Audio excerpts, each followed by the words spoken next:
Yeah, made a little extra money on weekends. How did that work out? Well, used to go up there to Fort Dodge, box a 4-round bout, get $15, sometimes 10. They didn't beat you out of it. After the fight? After the fight.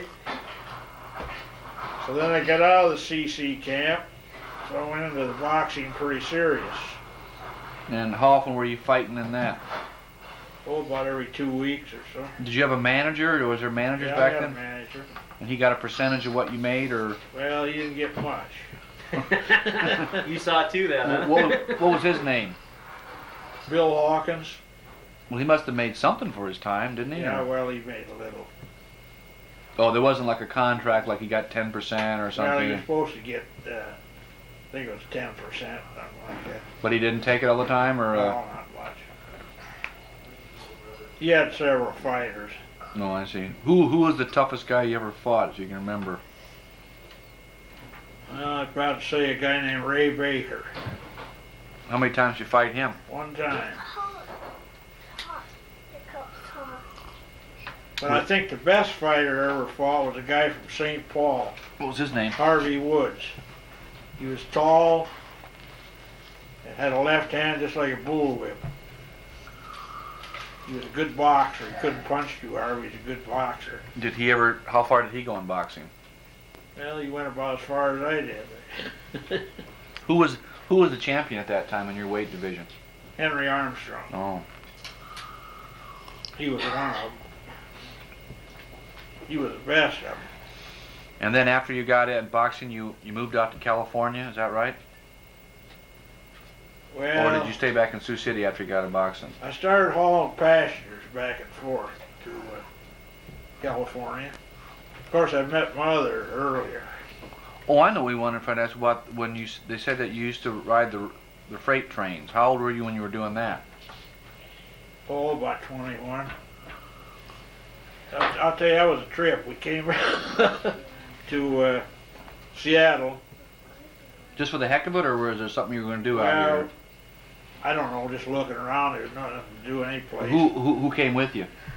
A guy named Emmett Smith and his brother George Huffman. George Huffman's a little older. He talked us into it. So there was 3 of you. 3 of us. So where did you catch the first train?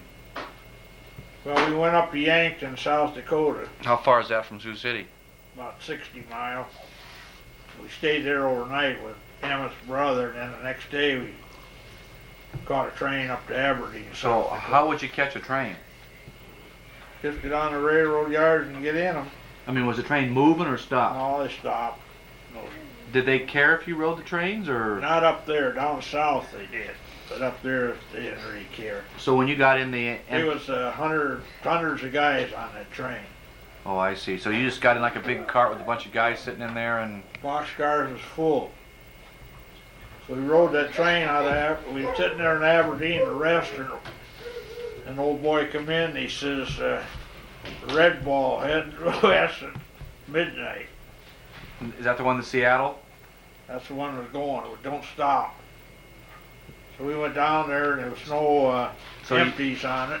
So you had to change trains? Is that what you're from that Yeah, first train? we changed there. Mm-hmm. Got on the top of it. Oh, there was no room inside? No room, no empties. The whole top of that car was loaded with guys. Even the top? Yeah, up on the top. How'd you hang on? Well, we got that little seat up there, you know, that red where it walk Oh, away. I see. So we rode all night. All the next day, that baby never stopped. Boy, I mean, we got into Miles City, Montana. What time of the year was this? It was in August. So it was hot. Oh, hot. it was hot. Hot. It was all kinds of, then that night we got into Miles City, Miles City, I think it was, Montana. So went uptown, boy, we just black as coal. And that old smoke hitting us all day. Oh, right. How long was the train ride for? From That was 18 hours, that ride, non-stop? non-stop. And then we went down to the railroad yards. We wanted to go out of there that night. We're walking down there. This train's getting ready. They're making it up with cars. The old boy opens the door there and he says, "You guys can ride in here." He had a nice boxcar all papered in there. He just picked, his name was Steve. And he only let certain guys ride in his car. He had to be kind of clean. What happens if he, but how could he stop anybody from? Well, when they try to get in, he just give him a kick with his foot. He'd say, "That's another Lindbergh." "What do you mean by Lindbergh?" He says, "That's one of them guys going non-stop to the coast without a bath."